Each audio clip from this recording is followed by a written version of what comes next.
Hey guys, Erin Nicole, creator of the Move Happy movement. I'm so excited you've made it all week long, or maybe you're popping in for the first time on today's video. So how can I, as Erin Nicole, founder of Move Happy, how can I help you empower yourself to infuse more creative arts into your lives? This is my right hook if you're a Gary Vee fan. And that's why I've been like super overjoyed. I've been waiting for this video to be released. Okay, so story time. I'm gonna read a little bit just because I like to read my thing. When I worked at the psych hospital where Move Happy was first birthed, I raised the level of expectations across the entire hospital campus. I didn't know that I did. I just was being myself. But a staff member on S9 ward, which is where the ward is like where patients lived, they slept, and S is for South Hall. So I worked in South Hall, S9. I worked in the treatment mall, but this particular person worked a few floors above. So she did not work directly with me. She approached me the day or two after we have at the hospital to do end of the summer barbecue and for the patients, and it's super fun. Like they split it and they have like half the hospital patients come out in the morning and half in the afternoon. And so during the barbecue, so pre her coming up to talk to me, I was volunteering at the karaoke stand, and while we waited for patients to show up, half of the hospital was outside and the other half were waiting, or maybe some of the patients weren't allowed to come out because they weren't taking their medications and behaving, or maybe they had self-harm thoughts the day before and did some sort of behavior to put them on suicide watch or different things like that. Or they just were not interested in coming out if they had a lot of anxieties or whatnot. We didn't force them to. This was like a fun thing. Like they wanted to, but not all the patients, but it was a huge amount of the patients came out. Anyways, so we're like in transition mode. So like we're not quite ready for the next group of the patients to come out. And one of the stations, there was different stations all over. Like there was karaoke, there was this like ring toss, balloon toss. I want to say they had face painting. There was a live band from the staff.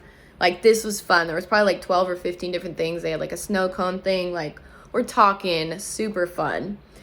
And of course, I was at the karaoke stand because I love to sing. And I sang, Mariah Carey is my favorite. You know, you make a decision when you're a child and you stay loyal. So Mariah Carey is my favorite, although you can say what you want about her. But my favorite go-to karaoke song is Emotions, one of her big hits from the 90s. I think it was from her first album. And I'm singing it on the mic with the track, you know, from the karaoke machine that one of the staff members brought because he had his own business outside his work. So every single patient and staff member heard me sing, because then they asked me to sing it for the afternoon as well. I was just having a good time being me and encouraging the patients to not be afraid to use their musical gifts. The following day, that's when she approached me, my colleague from S9, and I'm blanking on her name because she ended up getting a job and left the hospital shortly thereafter, but I still want to share the story with you because it is super powerful. I didn't work with her. Like she was up like 2 or 3 floors because we were on the bottom, and then it was like S7, 8, 9. So she was 2 floors up. So she said, "Hey, I heard you're a singer and I've been dying to teach juggling to the patients. Would you be interested in teaching singing to the patients? And I teach them juggling in like a collaborative class." It could be like a performing arts class. There's a ton of research on the benefits of juggling for brain support, and I know there is for music too. It could be really fun. When you have 2 people collaborating ideas, there is a third brain called synergy that is released. I heard that from Jeff Olson once. So then I had the idea that Rick, who's awesome sauce. He was my coworker on the floor, the treatment mall. And he and I had conversations. He used to be a comedian, and he would actually tour across, I want to say it was Canada and the US. And I said, what if we add a third facilitator? And she's like, okay, tell me more. And I'm like, well, Rick used to do comedy. What if we add him, and then we could call the group Performing Arts, and we help patients lean more towards acting, movement, and music to be prepared for job interviews if they want to have a job when they transition out, practice being entertainers, and have fun in their therapy. She loved it, you guys. She loved it. And the next day, I'm laughing because I remember where I was standing when we had this conversation. I talked to my boss the next day in front of the staff members. Every morning we had, I want to say it was 7:45 to 8 a.m. Before we met with patients. We had our daily morning staff meeting where it was like need to know information from the night before. And if you've ever worked in a hospital setting, you probably do something like this with your team members. So all of our team members for the treatment team, and then a few of them from the ward, met every day in the morning. And I said, thank you, Sue, so much for letting us do this new group. And she was like, what are you talking about? And she says she works on S9. She can't come down to the treatment mall. That's not where she's hired to work. Like, she's hired for S9. Who's going to cover her classes up on S9? And I was like, oops. Oh my gosh. So she didn't ask you first? I assumed that she asked you because she approached me. I apologize. I said, we can wait on the launch of this program for a future date if you prefer. And I was super respectful because, like, I loved Sue. Like, she promoted a few months before that.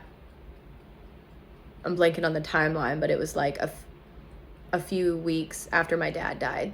Like, because I released my book, Whole Life Affirmations, 3 days after he died because I needed something hopeful, and it was something I was working on that year during my divorce. And I gave her that book as a free gift, and she promoted me to all my colleagues, and then I sold out of the book in a day. So I loved Sue. Like, I would never disrespect her, and I was like, I'm so sorry. Like, I was super humble about it and apologetic. However, when you raise the level of success and you do something so incredible that you shock your boss in a good way, they have more trust in you. I had so much success and a wait line. We had a wait list and a wait line out the door for my Move Happy group. Every single day, patients were lined out the door excited to show up to my group because it was different every single day, and nobody had cared enough about them to create a curriculum there. Like, people did their own things, but like nobody did it the way I did it. And I say that humbly and respectfully, but I put a lot of work outside of work hours into it. And my co-facilitator as well, Sayaka, everybody loved her. So it was like the go-to group. Everyone talked about it. It was like we were the popular teachers, if you will, but we were group therapists.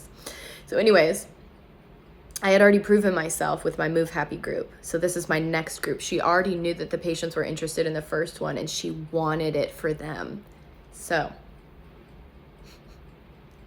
after our meeting concluded in 15 minutes, I went from being apologetic because I disrespected her in front of all staff members, and I think she was surprised. She didn't want to be surprised in front of her subordinates, but I fixed it on the spot and apologized to her. She pulled me aside after the meeting privately and said, as long as you find empirical evidence on the support of the 3 areas with mental health, I'll back you. And I'm like, hell yes. A boss that believes in me gets way more work out of me for free. Okay? So that became our second group, Performing Arts, I believe was the title of it. and billable to the state as a group therapy program. We created it in that hospital. You have to start creating therapy somehow. So these programs are going to be in books that people can buy down the road. We're in process for it. So I used the same methods of creating pre-surveys from the advice. I actually went and called my high school choir teacher, or I think I texted him actually, Mr. Krause, because we're buddies. And I've known him since I was 9 years old. And I was like, hey, so my coworker wants me to teach singing with her for the patients at the psych hospital, and I've never taught it before. Like, I know how to teach PE, but like, do you mind if I pick your brain and you help me set this class up for success for the adult patients in a psychiatric hospital? He met me at Starbucks, and he showed up and he coached and he consulted me, and he gave me all the key information that I never would have thought of without his help. Like, you guys, I am a super blessed woman to have this relationship, this friendship with Mr. Krause since I was 9 years old. I'm so blessed. If I was 10, 26-year relationship. And so I wanted the program to be the best that it could be for the patients. It ended up being the largest group, because we had 3 facilitators, so they were able to extend the max capacity. We had the largest room for the new group, and I taught my second round of the Move Happy program in the afternoon. We taught this one. I think it was the second class in the morning, if I'm remembering correctly. And we taught it. She taught juggling, I taught singing, and Rick taught public speaking / comedy to help prepare them if they wanted to have a job interview, or if they wanted to become entertainers when they left the hospital, because we wanted to teach them real life skills. You know what I mean? And I loved my patients. I loved the staff, because and maybe you're not supposed to say that, but like, I don't really care if I'm not supposed to say it. Like, my dad died my first week on the job. And my patients were checking in on me, drawing me pictures of a girl dancing because they saw that I was bebopping in the hall. Fist bumps. Talking to me, hey, I heard your dad passed away. My dad passed away too. I'm so sorry for your loss. I want you to know I'm praying for you. You can't put a price on a culture of respect where people treat you with decency when you can't afford to not be at work because you're new there and you don't have sick time built up. So I gave my best. I gave my best in these programs because it was healing for me to design them for my patients outside of my work hours. And I didn't ask for a raise, but I did work on getting a promotion. So, oh my gosh, you guys. So, if you'd like to have access to the performing arts curriculum, I will be releasing this probably in 2023 or 2024. I am building the interest list right now to see if there's interest. If there's no interest, then I'm not going to do it, but I really believe there's going to be a lot of interest. And if we get a ton of interest from all over the world, we'll do English first for the curriculum. Then I might be able to get funding faster from sponsors if I have a huge waiting list of, like, I can prove, like, hey, I've got, 300 people on the list or 5,000, whatever the interest is. That might be able to bring the attention of people that have those deep pockets that I know are watching my videos, that are like waiting for the right time to write me that check. They might send it faster because they're like, oh, she already has a list of people ready to buy it. Like, we got to go. We got to set her up for success. So you can simply comment below, interested, and I'll add you to the performing arts curriculum research list. You don't have to do anything other than that. I will reach out to you for a good email for you in case like you ever get kicked off with social media. Like a good email for you if it's a professional one, or if you want to do it personally, if you want to have this for your own interests. And then I'll make like a Google or whatever sheet, you know what I'm talking about, to keep myself organized with it.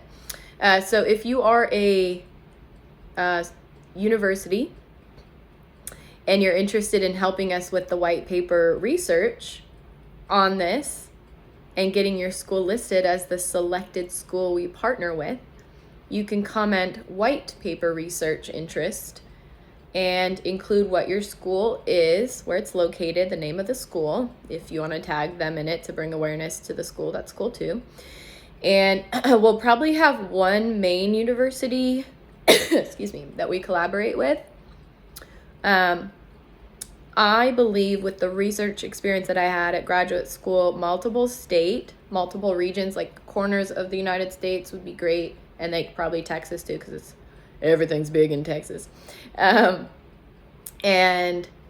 mental health facilities around the country as well, to make sure that it's equally representative of all regions, genders, race, age, etc., so that we can customize the curriculum. We'll do different age groups so we can translate it to schools, and also hospital settings and workplace environment as well.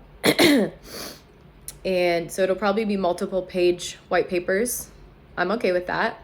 And any university partners, what you would receive if you are a university, if you're interested in applying, you would receive free access to the curriculum in exchange for providing honest feedback, testimonials from participants, and recommendations for improvement. So just basically like telling me your experience and telling me your patients or students, whoever your audience is, like their experience, not just telling me, but like, you know, in official format. So pretty cool value for you to be able to have access to this. It's a 16-week curriculum, by the way. So should we get sponsorship and or grant monies donated for this project, we would include those to the appropriate universities in partnership also. So right now I haven't had any checks from sponsors yet, but I know that it's coming. So we would include you as far as when the timing of when we would launch the research project. If you're selected as the university, I want to work with the top universities that have the best professors, because I take pride in my work and I want to work with the best in the world. And it's hard to quantify and qualify that measure of who's the best, right? But let's do like a fun little competition in the comments. Like, drop your university that you work at if you're a professor, or if you're in graduate school and you're studying to become a professor and you're like, I want this project, I want to be a part of this, I want my name on this white paper. Drop your school below and let's start a fun competition. Like when I was in grad school at Oregon State, we were part of the Pac-12. There might be different names around the nation for your universities for like athletics, but let's do like a fun competition for research. Why can't we make things fun and challenging for school and stuff like that too? So anyways, comment below and I'll be in touch. I'll add you to the list, or I'll be in touch. That's my right hook today. So I love you guys so much. This has been such an incredibly healing week for me. Thank you for continuing to watch even when I cry up or cry out my tears, whatever. My makeup's getting a little messed up, but I'm being real with you guys, and the more real I am, the more I see and notice that you guys are showing up as well. So I'm going to continue doing that, and I love you guys so much.